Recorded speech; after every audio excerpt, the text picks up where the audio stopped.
Hello everyone, this is Dr. Alex Avila with Love University, and we're back. I'm an author, psychologist, and speaker. Every week we talk about how to love yourself, others, and a higher nature, how to improve your finances, career, health, relationships, and spirituality. And we're continuing our series that we started last time, Transform Your Weakness, Awaken Your Invincible Mind. A weakness is a part of your mind that keeps you back, that defeats you unless you master it. And today's weakness is called the anger weakness. The fiery thought that makes you explode with anger when you think others are disrespecting you or that life is unfair. This is usually the result of a feeling of frustration or deprivation turned outward. You're angry that you're not getting the money you deserve. You're angry that people don't treat you the way you should be treated. You're angry because your life doesn't turn out the way you want it to. We live in a touchy world where people are ready to come to verbal and even physical blows at the slightest perceived provocation. In certain large cities with congested highways, drivers have been known to explode into road rage, getting into fights, and even pulling out weapons because they believe the other driver was being disrespectful to them. Unfortunately, the end result is ultimately violence and human suffering. What can we do to reduce the destructive tendency of the anger weakness? One of the best ways is to practice what's called anger dissociation. Observe your anger without identifying with it, without thinking that it is you. Try this. The next time you're angry, be fully aware of how you're feeling. Consciously feel the knot in your stomach, the burning sensation in your face, the desire to yell or attack someone, verbally or physically. But in this case, you won't do anything about it. Instead, you will simply observe and separate yourself from the anger weakness. Instead of labeling the sensation as anger, you will see it as a color, perhaps red. Visualize how this red entity is howling and screaming, spoiling for a fight. You can sense its raw power and rage. Yet you also realize that it is not you. It is only something that is entering your mind momentarily, an uninvited guest. You can tell it to leave anytime you want to.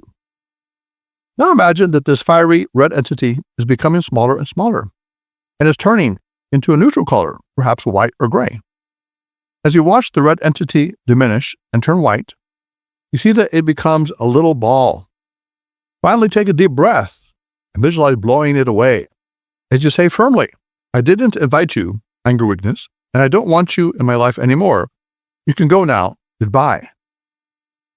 As we examine the anger weakness, it's also important to recognize that the emotion of anger is different from the anger weakness. There may be times when you need the emotion of anger. When you face danger, anger can release certain brain chemicals that give you the strength and energy to fight back. The anger weakness, on the other hand, is an exaggerated form of ego hurt. It tries to tell you you're right and everyone else is wrong, or mistreating and disrespecting you. It keeps you feeling weak, insisting that life and other people are unfair to you, demanding that you need to get what you deserve. The good news is that you can diminish the destructive force of the anger weakness by changing its attacking force into a sense of harmony and balance. Here's a way to do it. Try this the next time you're having an argument with someone who is being aggressive with you. Instead of reacting with anger or fear, take a deep breath and center yourself. Then say in a calm and strong voice, I hear what you're telling me and I understand it. This is my position and what I believe in. Today we will come to a meeting of the minds or we won't.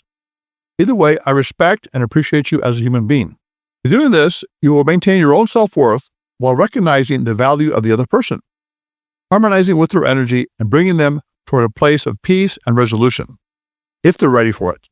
As you begin to bring more harmony into your daily interactions, you will be pleased at how relaxed and effective you can be when dealing with conflictual and angry people. Instead of fighting against and becoming angry with someone else, you will have a sense of peace and acceptance. When you do this, you're not being inauthentic or dishonest. You're simply acknowledging their position and then advancing your own in a firm but peaceful way. Now, instead of the anger weakness, you will have understanding and peace. You no longer fear like you're hitting yourself against the wall of frustration and conflict. Instead, you simply flow with whatever life and other people bring to you, feeling joyous and content every step of the way.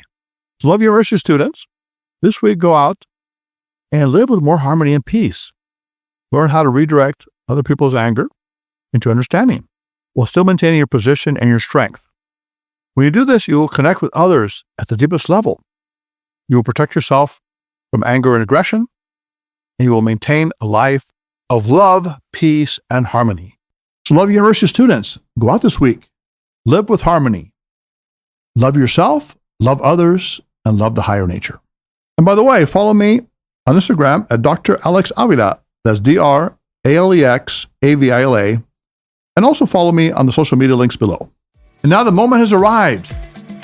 Put away your notebooks, your iPads, your phones. Love University class is now dismissed. This is Dr. Alex Avila.